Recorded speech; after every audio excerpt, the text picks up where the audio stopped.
hoje o RF com você aborda um assunto que é mais comum do que você aí de casa imagina, gente. O mau hálito, também conhecido como halitose. Você sabia que ele acomete 1 em 4 adultos e é definido aí como uma alteração do hálito que o uso de uma bala de menta ou um bochecho não resolvem. Para falar mais sobre esse assunto, hoje a gente recebe aqui o doutor Pedro Flório. Seja muito bem-vindo, doutor. Obrigado, Roberto, pelo convite. Muito feliz de estar aqui participando com vocês. O prazer é nosso. Olha, pra gente começar, conta aí pro pessoal de casa, quais são as causas mais comuns, né, do mau hálito?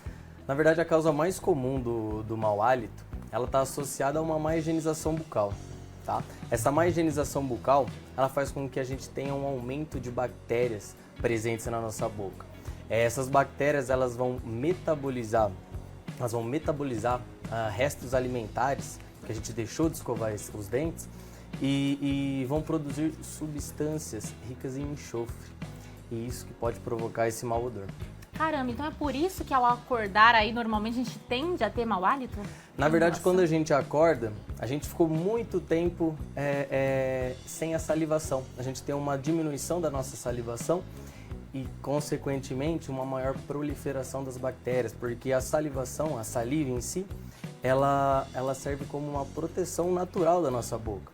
Como a gente dorme, por não comer, por não conversar, a gente está dormindo, essa salivação ela diminui, aumenta o número de bactérias e, consequentemente, essas bactérias vão trazer esse mau cheiro. Mas é algo fisiológico e comum, que basta acordar e ter uma boa higiene bucal, que o resultado passa logo.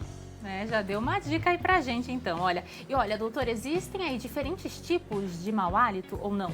É único? Ótimo. Existe sim, como eu disse, o fisiológico, que ele é tratado como comum, tá? E temporário, que é conhecido até como esse mau hálito da manhã, certo? Ele acontece justamente por essa diminuição da salivação. E existe o mau hálito patológico, e esse sim está associado a doenças da saúde bucal e muitas vezes doenças sistêmicas. Quais doenças seriam essas, doutor? Por exemplo, ter uma cárie pode acometer aí, trazer o mau hálito? Sim, infecções bucais, doenças da gengiva também, além de cáries. Pensando para o lado sistêmico, a própria diabetes, problemas renais ou hepáticos também podem ser apresentados o mau hálito. Caramba, então aí está relacionada a outras doenças também, pode estar relacionada, é exatamente, isso? Exatamente. Caramba, doutor, quando a gente fala também sobre ingestão alcoólica, né, no caso, ou se não cigarros, eles também podem trazer aí o mau hálito para a pessoa? Perfeito. O cigarro em si, ele já é um problema justamente por conter muitas toxinas, né? Então essas próprias toxinas, elas já vão causar um mau odor, certo?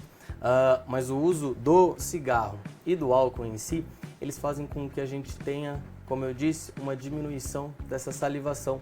A gente tem uma desidratação ao uso excessivo do álcool e do cigarro. Consequentemente, a nossa produção de saliva diminui e gera todos esses problemas, como eu disse, esse aumento de bactérias e a produção desse odor. Então é fundamental aí, né, evitar o álcool e também, no caso, o cigarro. Como um fator de saúde geral, esses são coisas que a gente deve sim evitar. Tem participação aqui com a gente, vamos acompanhar quem mandou mensagem. Olha, a Júlia de Limeira perguntou assim: é verdade que pessoas com mau hálito tendem a não sentir o odor? Como identificar se é o caso? Boa pergunta aí da Júlia. É uma ótima pergunta, na verdade, né? Normalmente sim, as pessoas que têm mau hálito, elas acabam se acostumando com esse odor na boca e acreditam que é normal. A gente costuma, apesar de ser difícil, mas a gente costuma dizer que é legal ter um conselheiro, né? Alguém próximo a orientar. Então não é vergonha nenhum você que tem um amigo próximo que sofre disso, conversar. Não precisa logicamente expor, mas ter uma conversa mais restrita e orientar, porque não é normal e a gente não pode considerar que é normal ter mau hálito. A solução, e principalmente a solução, é ir a um dentista para poder identificar a real causa desse mau hálito. Legal, já a gente fala então do tratamento, mas antes vamos falar da prevenção. Como é que a gente faz para prevenir o mau hálito? Perfeito. Visitas periódicas no dentista é fundamental. Então, se faz mais de 6 meses que você não vai ao dentista, é muito importante já procurar para poder fazer um check-up, tá?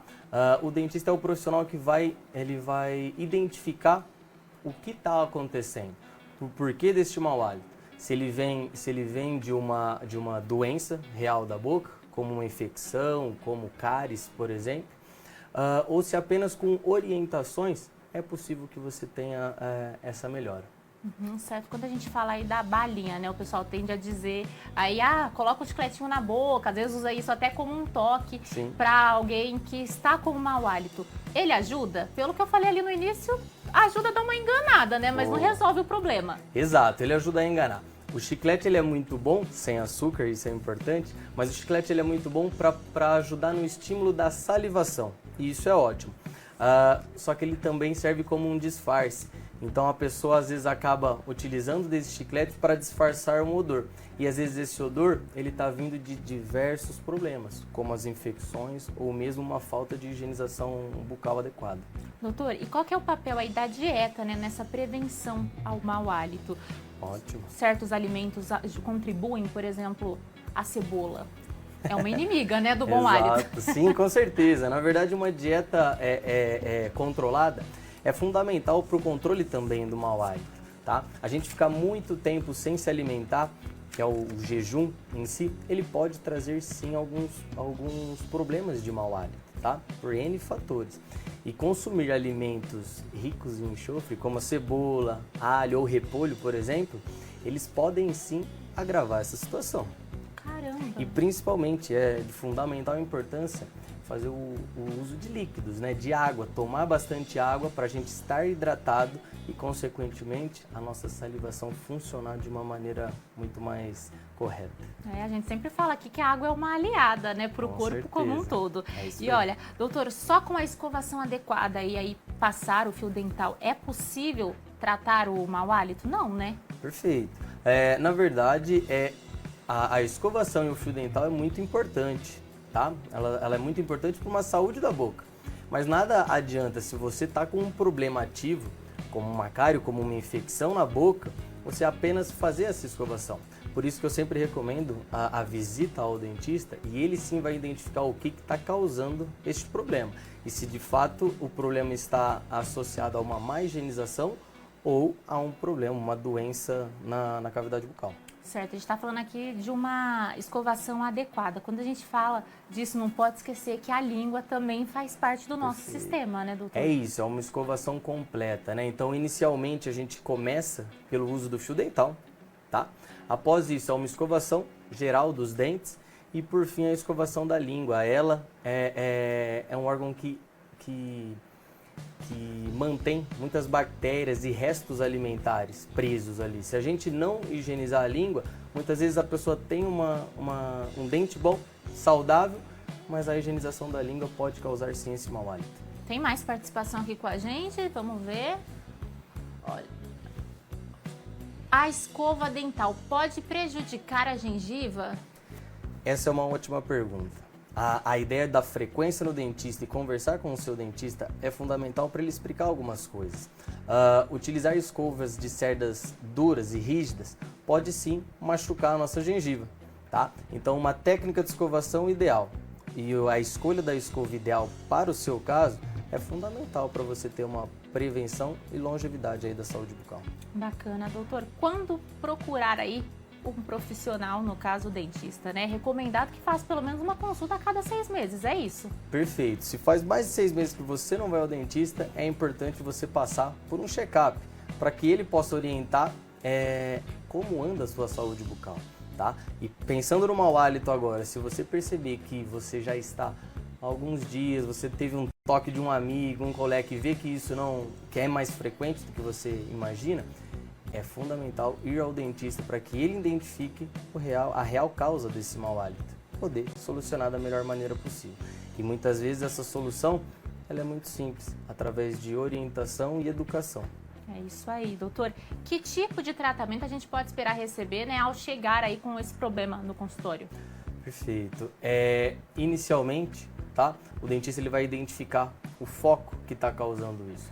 Dependendo deste foco, a gente vai ter uma intervenção correta. Inicialmente, eu gosto muito de falar com os pacientes de como fazer a higienização adequada. Todo mundo sabe passar fio, todo mundo sabe fazer a escovação, mas muitas vezes as pessoas fazem de maneira incorreta. Então é legal a gente reeducar, conversar com o paciente para que ele faça de forma correta essa higienização e tenha bons resultados. Bacana. Para a gente finalizar, vamos ver aqui a última participação da Eliana de Campinas. Perguntou assim: quando usar escova interdental, fio dental e fita? É uma ótima pergunta, tá?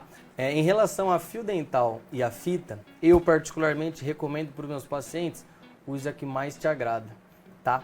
Porque eu prefiro o meu paciente que usa fita ou usa fio utilizando esse material para fazer a sua higienização, do que ele ficar sem usar porque não se acostuma com o fio ou com a fita. Então, em ambos os casos, qualquer um deles vai trazer um bom resultado. Agora, a escova interdental, ela tem que ser utilizada com um certo cuidado. Normalmente a gente utiliza quando há espaços um pouquinho maiores. Ela não deve ser forçada na gengiva para justamente não machucar.